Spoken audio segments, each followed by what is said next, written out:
अस्सलामुअलैकुम, आप देख रहे हैं बोल न्यूज। मैं हूं शुमाइला अरशद और मैं हूं मोनिस रजा। हेडलाइन के बाद अहम खबर से बुलेटिन का आगाज करेंगे। भारतीय हिमायत याफ्ता दहशतगर्दों से बगैर किसी रियायत के निपटा जाएगा, सहूलतकारों को भी नहीं छोड़ा जाएगा।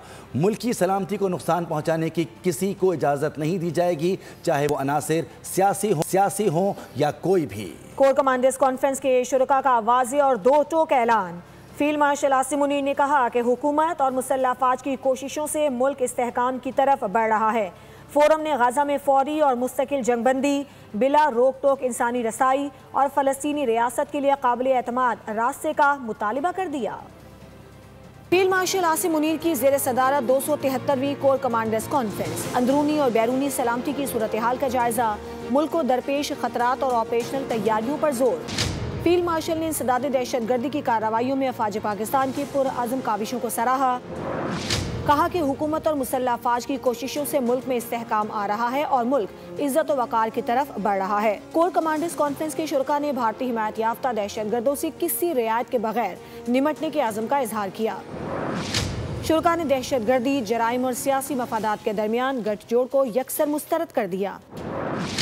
कहा कि मुल्क की सलामती को नुकसान पहुंचाने की किसी को इजाज़त नहीं दी जाएगी, चाहे वो अनासिर सियासी हो या कोई भी। मुसल्लह अफवाज और अवाम के दरमियान तफर्रुका पैदा करने की किसी को इजाज़त नहीं देंगे। फोरम ने कश्मीरी अवाम के हक़ खुद इरादियत और उनके जायज़ जद्दोजहद के लिए पाकिस्तान की साबित कदमी का इयादा किया। शुरकाए कॉन्फ्रेंस ने मसला फ़लस्तीन पर पाकिस्तान के उसूली मौक़िफ़ की भी तौसीक़ कर दी। वज़ीर आज़म शहबाज शरीफ की ज़ेर सदारत वफ़ाक़ी काबीना का इजलास, 5G स्पेक्ट्रम नीलामी की मंजूरी दी गई। काबीना इजलास में मुल्क की माशी सूरत हाल का तफसीली जायजा लिया गया। 600 मेगावाट स्पेक्ट्रम की नीलामी आइंदा माह होगी। 5G की लॉन्चिंग भी होगी।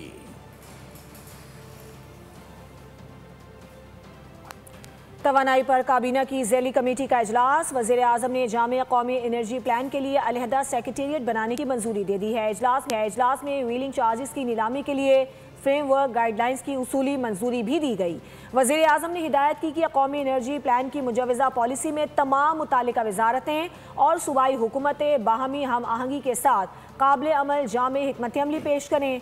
कौमी एनर्जी प्लान की तश्कील में सनतों के लिए कम से कम लागत पर बिजली की फराहमी और घरेलू सारिफीन के लिए सहूलत हुकूमत की अव्वलीन तरजीहात में शामिल है।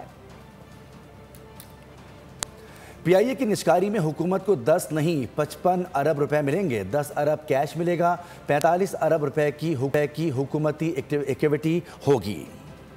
एयरलाइन के लिए इजाफी जहाज़ भी खरीदने हैं। जहाज़ों की खरीदारी के लिए कैपिटल का हुसूल किया जाएगा। चेयरमैन आरिफ हबीब की बोल आदिल अब्बासी के साथ में गुफ्तगू। कहा कि चेकिंग काउंटर्स, केबिन्स को रिफर्बिश किया जाएगा। ये भी बताया कि हुकूमत को 25% शेयर्स मुफ्त मिलेंगे। 135 अरब में से 25% शेयर्स की वैल्यू 45 अरब बनती है।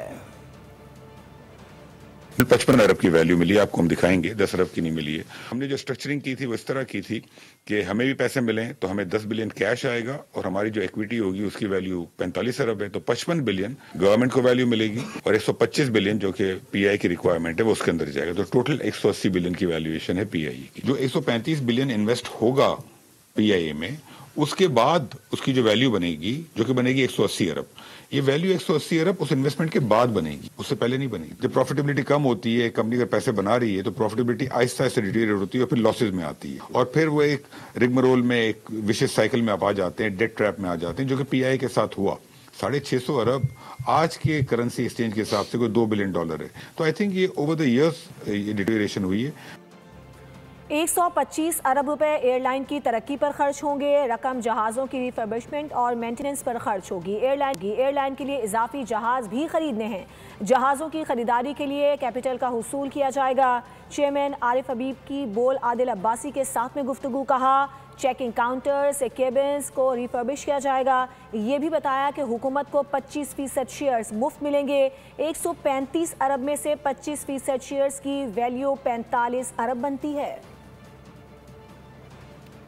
एयरक्राफ्ट एड होना है, जैसा मैंने कहा कि उनकी एयरक्राफ्ट की मेंटेनेंस को बेहतर किया जाएगा, पूरे तमाम सिस्टम है उसकी ट्रांसफॉर्मेशन पे काम जो है वो किया जाएगा, और जो फ्रीक्वेंसी ऑफ फ्लाइट्स हैं, जो प्रॉफिटेबल रूट्स हैं, उस पे फ्रीक्वेंसी ऑफ फ्लाइट्स को जो है वो बढ़ाया जाएगा। कोशिश ये की जाएगी कि उसमें टेक्निकल पार्टनर लाया जाए प्रिफरेबली, और दूसरी एयरलाइंस जो है उनको वो शेयर होल्डिंग जो है वो दी जाए, ताकि वो उनकी शेयर होल्डिंग होगी तो वो फिर एक किस्म का जो टेक्निकल हेल्प है वो ये कंपनी को अवेलेबल हो जाएगी। तो सर किसी इंटरनेशनल एयरलाइन को साथ आप इसमें पार्टनर करेंगे कंसोर्शियम? जी वो बिल्कुल ला सकते हैं। सो इस पर वर्किंग हो गई है या अभी होनी है? नहीं उसमें होनी है वर्किंग।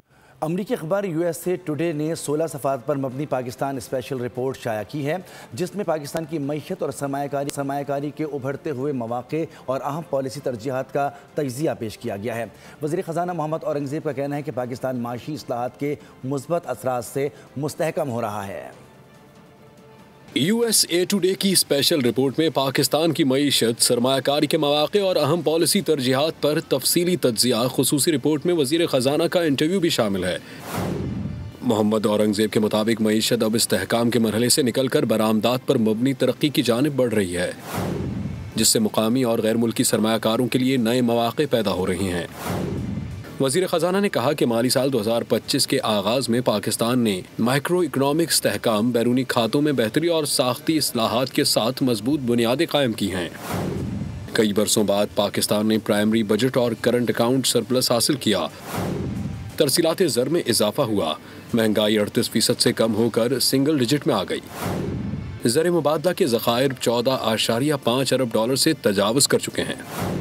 मोहम्मद औरंगज़ेब ने कहा कि गुज़िश्ता माली साल में 2.7% मुआशी नमू मुस्बत है, लेकिन बढ़ती हुई आबादी की ज़रूरियात के लिए नाकाफ़ी है। वज़ीर ख़ज़ाना ने बताया कि IT बरामदात 4 अरब डॉलर से तजावुज़ कर चुकी हैं। सियासी मैदान से खबर यह है कि नेशनल डायलॉग कमेटी ने वज़ीर आज़म शहबाज शरीफ की जानिब से मुज़ाकरात की दावत को खुशाइन करार दे दिया। कमेटी ने हुकूमत को कोट लखपत जेल में ज़ेर हिरासत PTI की सीनियर क़यादत को पेरोल पर रिहा करने का मुतालिबा कर दिया। शाह महमूद कुरैशी, यास्मीन राशिद, महमूद रशीद, एजाज चौधरी और उमर चीमा की रिहाई का मुतालिबा किया गया है। बानी PTI के अलावा सीनियर रहनुमाओं को पेरोल पर रिहा किया जाए। तहरीक इंसाफ के साबिक रहनुमाओं ने हुकूमत से मुतालबा कर दिया। वज़ीर आज़म से दरख्वास्त की कि शाह महमूद कुरैशी, यास्मीन राशिद, महमूद रशीद, एजाज चौधरी और उमर चीमा को रिहा किया जाए। रिहाई से रहनुमा मुज़ाकराती अमल में मौसर किरदार अदा कर सकेंगे। महमूद मौलवी, इमरान इस्माइल और फवाद चौधरी ने कहा कि मुज़ाकरात की कामयाबी का दारोमदार एतमाद सासी के बामायने इक़दामात पर है। फवाद चौधरी ने ट्विटर पर लिखा, मुज़ाकरात कामयाब और पायदार तब होंगे जब वो एतमाद सासी के इक़दामात के साथ शुरू किए जाएँ। वज़ीर आज़म तवातुर के साथ PTI को मुज़ाकरात की दावत दे रहे हैं। अल्लाह करे कि मुस्बत और नतीजा खेज़ मुज़ाकरात हो सकें, लेकिन PTI के लीडर के सियासी DNA में मुज़ाकरात की गुंजाइश नहीं। बानी PTI ने सारी ज़िंदगी अपने ज़ाती मफाद पर अव्वल व आखिर फोकस किया है। वज़ीर दिफा ख्वाजा आसिफ की एक्स पर पोस्ट लिखा कि मुज़ाकरात कुछ लो और कुछ दो की बुनियाद पर किए जाते हैं।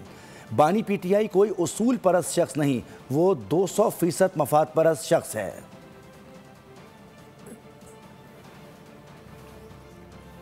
कुरान और सुन्नत के खिलाफ कोई कानून साजी काबिल कबूल नहीं है। क़याम पाकिस्तान के मकासद के लिए हर हुक्मरान से झगड़ा कर सकते हैं।